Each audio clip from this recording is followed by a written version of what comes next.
प्रियंका वाड्रा जानती क्या है खेती के बारे में? अगर उनसे पूछा जाए कि गन्ना पेड़ पे लगता है या ज़मीन से उगता है तो वो नहीं बता पाएंगी। उनसे पूछा जाए कि भाई दूध कौन देता है, भैंसा देती है या भैंसा देता है, तो वो नहीं बता पाएंगी कि भैंस दूध देती है। राहुल गांधी कह रहे थे 2 करोड़ किसानों का हस्ताक्षर कराएंगे। अरे 2000 का करवा के दिखा लो पहले। राहुल गांधी की इतनी औकात नहीं है जो 2 करोड़ किसानों का हस्ताक्षर करवा लें, 2000 का भी करवा लें। और उन्हें केवल ट्वीट करना आता है, वो ट्विटर जी भी है, वो पढ़ते भी नहीं है सही से। उन्हें बताया जाता है कि ऐसे ऐसे बोलना है ना, तो उन्हें ऐसे बताया जाता है कि ऐसे ऐसे बोलना है, तो वो पढ़ते भी नहीं है। वो तो महामूर्ख की संज्ञा उन्हें दी गई है। तो महामूर्ख एक ही होता है कि योगेंद्र यादव हैं, मेधा पाटेकर हैं, है ना। तो ऐसे नाम हैं जो कहीं भी आंदोलन हो, जेएनयू में हो, मथुरा में हो, या फिर आपका हाथरस में हो, या फिर आपका कहीं भी आंदोलन हो, या सीएए हो, एनआरसी हो, सब जगह वो जाके विरोध करते हैं, क्योंकि उन्हें तब तक हजम नहीं हो। डोज उन्हें उसी आंदोलन से मिलती है। अब वो बीमार पड़े हुए हैं अस्पताल में। कांग्रेस है, कांग्रेस की राजनीति केवल है फूट डालो राज करो। अब उन्हें कोई मुद्दा सूझ नहीं रहा है।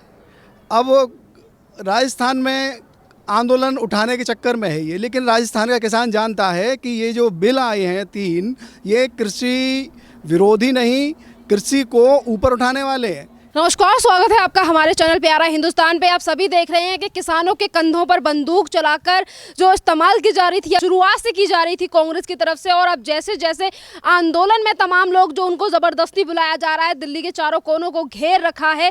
और यहाँ पर सबसे बड़ी बात यह भी है कि कल को प्रियंका वाड्रा गई थी, अब इनके एक और एमएलए हैं जो ट्रैक्टर लेकर फार्मर्स को सपोर्ट करने के लिए राजस्थान पहुँच जाती है। सबसे बड़ी बात यह है कि जिस कांग्रेस के राज्य में जिस तरीके से जब इन्होंने राज किया और जो किसानों की दशा थी वो सबसे ज़्यादा दयनीय थी, और आज वही कांग्रेस किसानों के नाम को लेकर राजनीति कर रही है। तो इन्हीं सारी चीज़ों पे बात करने के लिए हमारे साथ मौजूद हैं डॉक्टर ब्रजेश शर्मा, जो कि पेशे से एक प्रोफेसर भी हैं और एक किसान नेता भी हैं। तो सर से इन सारी चीज़ों को लेकर बात करेंगे।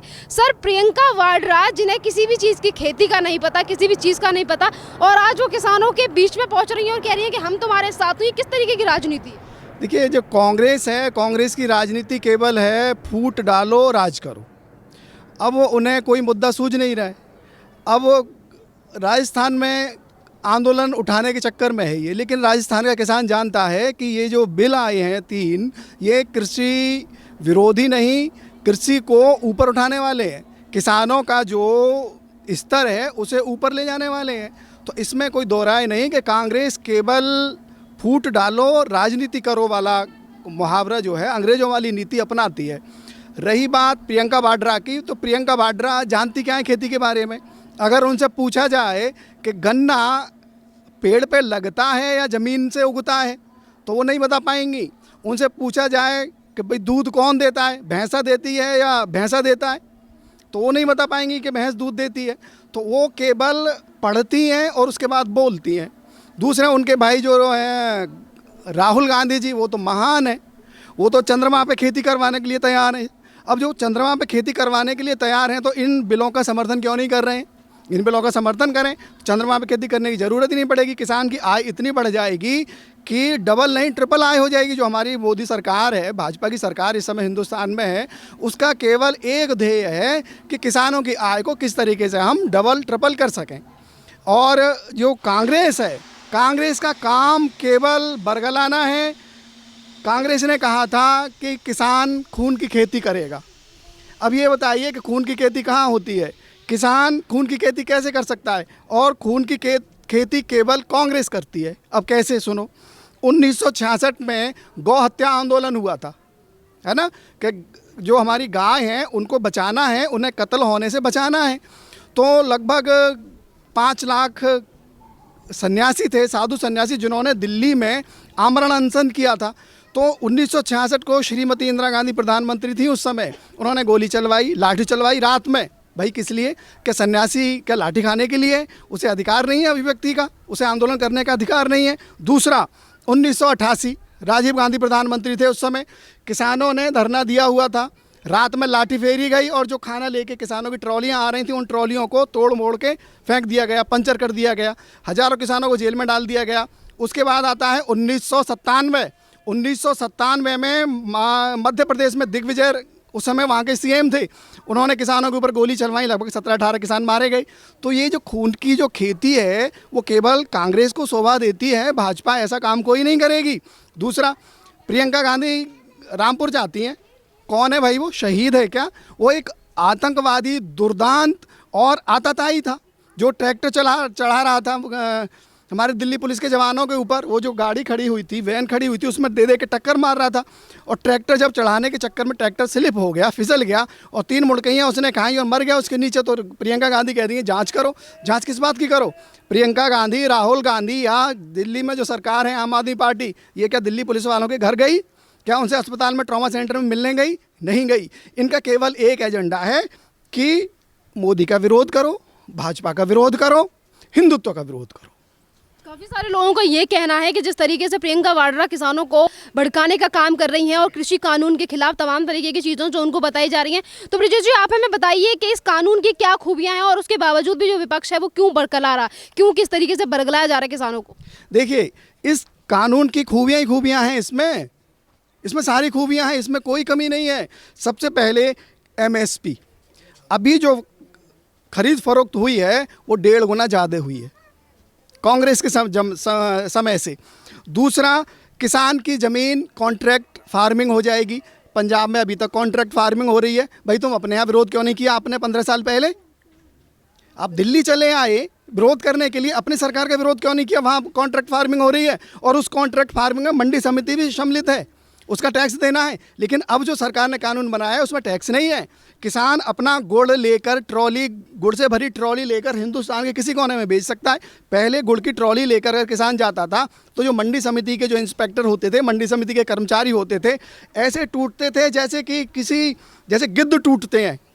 जो पशु होता है मरा हुआ, उसके ऊपर गिद्ध टूट के पड़ते हैं नोच नोच के खाने के लिए। एक ट्रॉली से 30-40 हज़ार रुपया लिया जाता था। लेकिन आज वो स्थिति नहीं है। मंडी टैक्स खत्म कर दिया है, किसान को खुले बाजार में उतार दिया है कि आप अपनी फसल मंडी में ना ले जाकर बम्बई के किसी कोने में, कन्याकुमारी के किसी कोने में, कश्मीर के किसी कोने में बेच सकते हैं।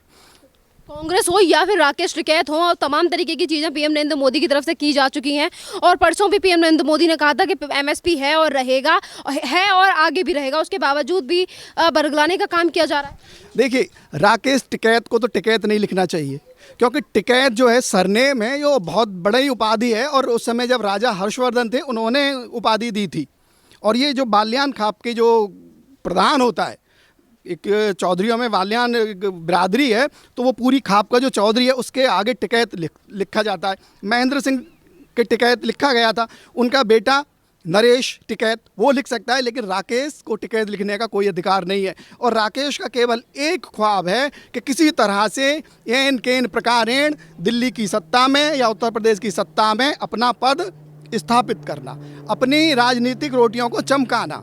और उसे केवल आप बोल दो कि आप हमें MLA बना देंगे, आपको राज्यसभा में ले लेंगे या विधान परिषद में ले लेंगे, वो आज के आज आंदोलन खत्म कर देगा। उसका केवल एक ख्वाब है, एक महत्वाकांक्षा है कि किसी भी तरह से विधायक बन जाऊं, विधान परिषद का सदस्य बन जाऊं या राज्यसभा का सदस्य बन जाऊं, केवल ये है। इसलिए उसने किसानों को बरगला रखा है। अब ये मान बताइए आप कि कितने किसान हैं हमारे हिंदुस्तान में? हैं हमारे हिंदुस्तान में जो खेती करने वाले किसान हैं वो 15 करोड़ के लगभग हैं, 14 करोड़ के लगभग हैं। यहाँ कितने बैठे हुए हैं? और यहाँ सिर्फ एक ही एजेंडा है। अब पता है उन्होंने एक मांग और शुरू कर दी है, एक नई मांग और आ गई है। कृषि बिल में कोई लेना देना नहीं है उनका, है कि जी राज्यसभा के जो सांसद हैं, लोकसभा के सांसद हैं, अपनी पेंशन छोड़ो। अरे भैया, किस खुशी में छोड़े पेंशन? पहले तुम तो बता दो, तुमने जो 400-500 करोड़ रुपए कमाए हैं, कहाँ से कमाए हैं? इसका कोई अता पता है? अगर ईडी जांच करने बैठ जाएगी तो ये कहेंगे लोग बाग क्या ले साहब, सरकार बदला ले रही है, जबकि ईडी को जांच करनी चाहिए। हैं तो ये सारी चीज़ें जनता को, और किसान, मैंने पहले ही बोला था कि किसान जो है वो भोला भाला है। वो देखिए, एक तुलसीदास जी ने लिखा हुआ है कि ढोल गवार शूद्र पशु नारी सकल ताड़ना के अधिकारी। ये ताड़ना क्या है? ताड़ना मारना नहीं होता है, ताड़ने का मतलब है कि देखना है उसको, उसे हमें काम करवाना है उससे, वो कुछ नहीं करेगा अपनी मर्जी से, हमको करवाना है। तो वैसे ही हमारे देश का किसान है, और जो किसान है तो वो अपनी मर्जी से कुछ नहीं करता। 4 लोग जो 5 लोग कह देंगे कि हम ये ऐसे ऐसे है, हाँ जी ऐसे ऐसे, किस काला है कानून, तो कानून काला है। जो हमारे जो नरेंद्र तोमर है उन्होंने पूछा विपक्ष से कि भैया बता दो काला क्या है कानून में, तो विपक्ष सारा हंसने लगा। और जो मूर्ख लोग बैठे हुए हैं सिंगू पे, टीकरी पे, गाजीपुर पे, उन्हें पता नहीं कि ये सब के सब शाम को चाय पीते हैं साथ में बैठ कर और देखते हैं देखो कितने बढ़िया आनंद आ रहा है, इस समय आंदोलन चल रहा है। तो जितनी पार्टियां हैं वो सारी की सारी राष्ट्र विरोधी पार्टियां हैं। देश को बढ़ता हुआ देखकर उन्हें हजम नहीं हो रहा है कि हमारा देश तरक्की क्यों कर रहा है। जैसे कि अभी आपने कहा कि ये जो आंदोलन चल रहा है और जिसमें जिस तरीके से फंडिंग हो रही है, अगर इसकी जांच ईडी करने बैठे तो काफ़ी सारी चीज़ें निकलकर सामने आएगी। और इसी तरीके की बातें अभी पीएम नरेंद्र मोदी ने कही थी। उन्होंने कहा था कि कुछ ऐसे आंदोलन जीवी हैं जिनका घर ही, जिनका पेट ही आंदोलनों में बैठ बैठ कर भरता है। और जब इन सारी चीज़ों को लेकर पीएम नरेंद्र मोदी टिप्पणी करते हैं तो काफ़ी सारे लोग सामने आ जाते हैं, कहते हैं हम आंदोलन जीवी हैं, पर हम तो आंदोलन इसलिए कर रहे हैं क्योंकि हम सच्चाई की लड़ाई लड़ रहे हैं। देखिए, आंदोलन जीवी, एक जीव विज्ञान जब मैं 9th में पढ़ता था तो उसमें होता था परजीवी, परजीवी जो दूसरों का भक्षण करके जीवन जीता है। तो वैसे ही हमारे जो प्रधानमंत्री हैं बहुत प्रबुद्ध हैं, उन्होंने एक शब्द नया गढ़ा है आंदोलन जीवी। आंदोलन जीवी उन्हें कहा गया है जिन्हें किसी भी बात का, यानी छोटी सी बात हो, अच्छी हो बुरी हो, आंदोलन हमारी मांगें पूरी करो, झंडा लेके खड़े हो जाते हैं। उनमें योगेंद्र यादव हैं, मेधा पाटेकर हैं, है ना। तो ऐसे नाम हैं जो कहीं भी आंदोलन हो, जेएनयू में हो, मथुरा में हो, या फिर आपका हाथरस में हो, या फिर आपका कहीं भी आंदोलन हो, या सीएए हो, एनआरसी हो, सब जगह वो जाके विरोध करते हैं क्योंकि उन्हें तब तक हजम नहीं हो। डोज उन्हें उसी आंदोलन से मिलती है। अब वो बीमार पड़े हुए हैं अस्पताल में, तो अपना कर्म आदमी स्वयं भोगता है। काफी सारे लोगों का ये भी सवाल है कि अभी तक जो किसानों के चहेते बन रहे थे और 2 करोड़ किसानों के जो सिग्नेचर करवाते हुए राहुल गांधी घूम रहे थे, आजकल वो दिखाई क्यों नहीं दे रहे? अब क्यों किसान के हितैषी नहीं बन रहे? कहाँ है राहुल गांधी? देखिए, राहुल गांधी कह रहे थे 2 करोड़ किसानों का हस्ताक्षर कराएंगे। अरे 2000 का करवा के दिखा लो पहले। राहुल गांधी की इतनी औकात नहीं है जो 2 करोड़ किसानों का हस्ताक्षर करवा लें, 2000 का भी करवा लें। और उन्हें केवल ट्वीट करना आता है, वो ट्विटर जी भी है, वो पढ़ते भी नहीं है सही से। उन्हें बताया जाता है कि ऐसे ऐसे बोलना है ना। तो उन्हें ऐसे बताया जाता है कि ऐसे ऐसे बोलना है, तो पढ़ते भी नहीं है। वो तो महामूर्ख की संज्ञा उन्हें दी गई है। तो महामूर्ख एक ही होता है, वो भी राजा के समान समझो आप। तो राहुल गांधी की चर्चा करनी तो बिल्कुल बेकार है। कांग्रेस में अगर आपको चर्चा करनी है तो ये गुलाम नबी आज़ाद हमारे अभी कार्यकाल इनका पूरा हुआ है, तो सही बात कहते हैं, कहीं कोई डर नहीं है। कांग्रेस ने पूरा हल्ला मचाया कि देश में मुस्लिम डरा हुआ है, हर पार्टी ने हल्ला मचाया कि मुस्लिम डरा हुआ है। हमारे उपराष्ट्रपति हामिद अंसारी वो कह रहे हैं कि बिल्कुल जी डरा हुआ है, सही लिखा है मैंने। तो केवल गुलाम नबी आज़ाद एक भारत परस्त मुसलमान है, और भारत का असली बेटा गुलाम नबी आज़ाद है, जिसे कांग्रेस ने पूछा नहीं, और उससे कांग्रेस उससे कह रही है कि तुम तो भाजपा की भाषा बोलते हो। तो ये देखो, जो चीज़ एक स्वच्छ साफ राजनीति वो है होती है जिसमें हम जो काम, विपक्ष अगर अच्छा काम कर रहा है तो हमें उसकी सराहना करनी चाहिए। ये नहीं है कि तुमने अच्छा कर दिया तब भी तुम्हें हाय हाय, बुरा कर रहे हो तब भी हाय हाय। तो ये सारे काम कांग्रेस के हैं, और कांग्रेस चलने वाली नहीं है। कांग्रेस की लुटिया तो डूब गई। देखिए, कबीरदास ने कहा था कि डूबा बंस कबीर का, उपजा पूत कमाल। तो डूबा बंस कांग्रेस का, उपजा पूत पप्पू। तो कांग्रेस की लुटिया तो डूबी हुई है, और जो चट्टे बट्टे उनके आसपास इर्द गिर्द मंडराते हैं वो केवल अपने स्वार्थ के लिए मंडरा रहे हैं, निस्वार्थ होकर नहीं। क्योंकि अगर वो स्वार्थ लालची हैं, चमचे हैं, अगर चमचागिरी करना छोड़ देंगे तो कांग्रेस उन्हें हटा देगी फटाक से। जैसे जनार्दन द्विवेदी का कहीं नाम नहीं है, उन्होंने सीधे स्ट्रेट फॉरवर्ड बात की थी, उन्हें हटा दिया। गुलाम नबी आज़ाद, कपिल सिब्बल, तो ये चमचों की पार्टी बन गई है, अब और कुछ नहीं है। धन्यवाद सर।